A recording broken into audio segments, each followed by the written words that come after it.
at ang planetang Pakaskas. Ito ang planetang Pakaskas. Nakakain ang lahat sa planetang Pakaskas. Ang mga gulaman ay matitinis na gulaman. Ang mga kalsada ay ang mga bahay ay gawa sa tinapay. Ang mga kalsada ay gawa sa sapin-sapin. Ang mga ilog ay masasarap na gatas. Ang mga dagat ay matatamis na tsokolate.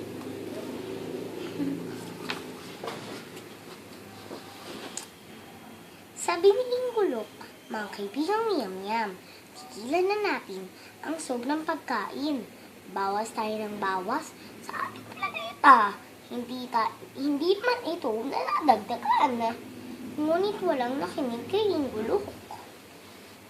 Natakot si Inggulok. Mauubos na ang planeta ang Pakaskas.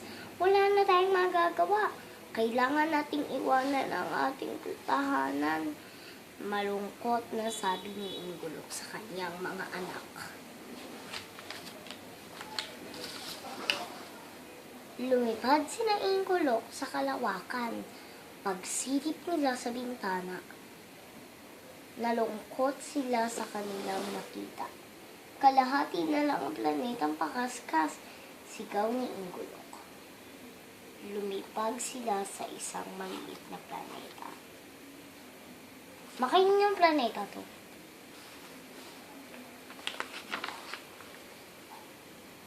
Kitang-kita nina Inggulok ang planetang Pakaskas.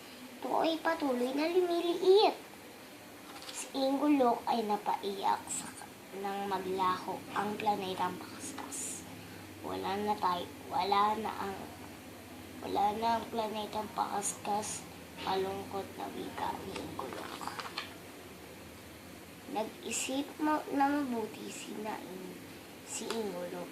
Ang planetang ito ay hindi mauubos, tulad ng planetang Pakaskas, sabi ni Inggulok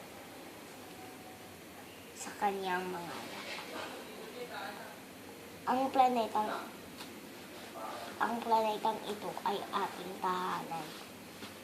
Ang planetang ito ay ating alagaan.